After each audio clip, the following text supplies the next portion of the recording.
मेरा नाम कर्नल गोपाल सिंह, अध्यक्ष अखिल भारतीय पूर्व सैनिक सेवा परिषद हरियाणा। कर्नल साहब, आप भी एक बात कह रहे थे कि सैनिक होने के नाते, पूर्व सैनिक होने के नाते दुख होता है जब जो है सीमा पर आप लोग किसी तरह का फर्क नहीं करते और बाकी जगह आपको फर्क नजर आता है। क्या कहना चाहेंगे बांग्लादेश में जो हिंदुओं पर अत्याचार हो रहे हैं उसे लेकर? देखिए, हम राष्ट्र को राष्ट्रभक्ति और भारत माता के लिए सेवा दी है, अभी भी दे रहे हैं और आगे भी देते रहेंगे। हम अब सेना में रहते हुए अपने सर्व धर्म को साथ लेकर के चलने वाले हैं और भारतीयता को यदि आप लें वसुधैव कुटुंबकम की भावना लेकर के चलते हैं। लेकिन बड़ा दुख होता है जब हमारे भारतीयों के ऊपर, चाहे वो बांग्लादेश हो या कहीं कोई और देश हो, लेकिन खास तौर से बांग्लादेश में जिस प्रकार से उनको प्रताड़ित किया जा रहा है, उनके साथ में दुर्व्यवहार किया जा रहा है, माताओं बहनों की इज्जत लूटी जा रही है। और अभी कल की रिपोर्ट के मुताबिक यदि आप देखें, यदि लोगों को पकड़ कर ले जा रहे हैं, उनसे धन अर्जित करना जानी उनको इस प्रकार से कर रहे हैं, मंदिरों को तोड़ा जा रहा है। ये बहुत ही दर्दनीय है, दुखित है और हम चाहते हैं कि सरकार इसके ऊपर संज्ञान ले और जल्दी से जल्दी कार्रवाई करे। सरकार की अब तक की कार्यशैली से संतुष्ट है? सरकार अपने हिसाब से देख रही है और अभी 9 दिसंबर को हमारे विदेश सचिव वहाँ जा रहे हैं, इसके ऊपर डिटेल में चर्चा होगी। मुझे पूरी उम्मीद है कि इसके ऊपर जो है कार्रवाई। देखिए, हम फरीदाबाद के पूरे वर्किंग डे है, क्योंकि हमें नहीं तो इसमें हो सकता 50,000 लोग भी आ सकते हैं, लेकिन अब 10 से 1000 लोग हम एक्सपेक्ट कर रहे आएंगे और ये सब दिशा से आकर के सेंट्रल पार्क फरीदाबाद में 12 सेक्टर में इकट्ठे होंगे। वहाँ एक हमने मंच बनाया हुआ, वहाँ उसके ऊपर आधा पौना घंटा हम अपने विचार रखेंगे। आप सब लोगों को बताएंगे, जनता को बताएंगे कि किस तरह से बांग्लादेश में हमारे माइनॉरिटीज के ऊपर, हिंदुओं के ऊपर, सिख के ऊपर, गुरुद्वारे मंदिरों के ऊपर कितना अत्याचार किया जा रहा है, उसके ऊपर अपने विचार रखेंगे। फिर उसके सबके विचार सुनेंगे, विचार रखेंगे,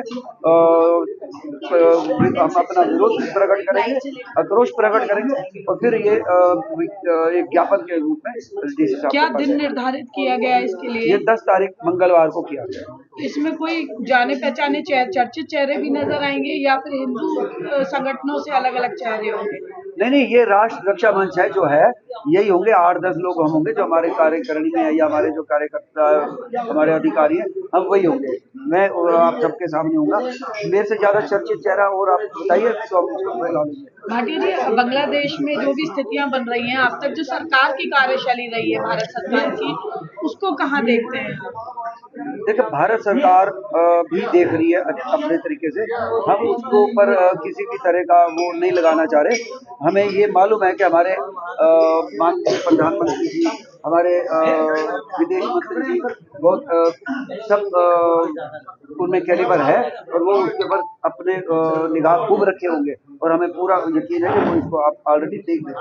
भाटिया जी, भारत में बात करें, खासकर फरीदाबाद में भी अगर बात करें तो न केवल बांग्लादेश बल्कि अन्य देशों के लोग भी जो है अवैध तरीके से यहाँ से रह रहे हैं। उसमें कुछ शासन प्रशासन के लोगों की मिलीभगत भी कही जाती है, तो क्या लगता है कि अब सख्ती का समय है? हाँ, अब सख्ती का समय आ गया है।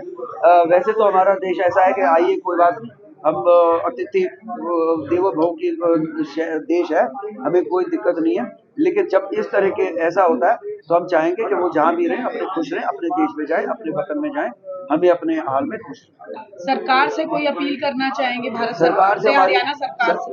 हरियाणा सरकार से भी अपील है। हरियाणा सरकार भी हमारी तरह, जिस तरह से हम अपने विचार प्रकट करना चाह रहे हैं केंद्र सरकार से, हरियाणा सरकार से भी ये हमारी रिक्वेस्ट है, वो भी अपने विचार केंद्र के पास प्रधानमंत्री और विदेश मंत्री, रक्षा मंत्री के पास भेजें, ताकि वो उस तरह के हमारा संदेश आगे पहुंचा सके। और हमारी ये भी एक रिक्वेस्ट है कि जो आप लोगों से भी रिक्वेस्ट है और प्रशासन से भी रिक्वेस्ट है कि जो बांग्लादेशी यहाँ या जो किसी भी देश के घुसपैठिए हैं या किसी भी तरह से बिना लीगल तरीके से रह रहे हैं, उनको आइडेंटिफाई करें। आपसे भी अनुरोध है कि आप भी उनको देखो, आइडेंटिफाई करो, प्रशासन को बताओ, हम भी बताएंगे, ताकि प्रशासन इसके ऊपर इनको डिपोर्ट करके वापिस अपने देश में। फरीदाबाद लोकसभा में सेंट्रल और स्टेट 4-4 मंत्री हैं, तो क्या उनसे भी इस बारे में बातचीत हुई है? मंत्री सरकार चला रहे हैं, उनको सरकार लेकिन चला सरकार के कानों तक आवाज हाँ वही तो हम पहुंचा उनके पास सकते हैं जो उनके नजदीक हाँ है।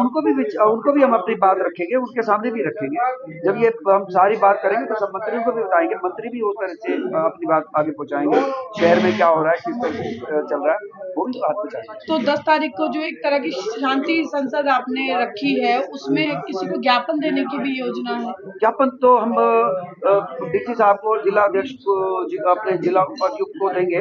वो अपने ज्ञापन जो है किस तरह से उनका प्रोसीजर है वो राष्ट्रपति महोदय तक पहुंचाएंगे।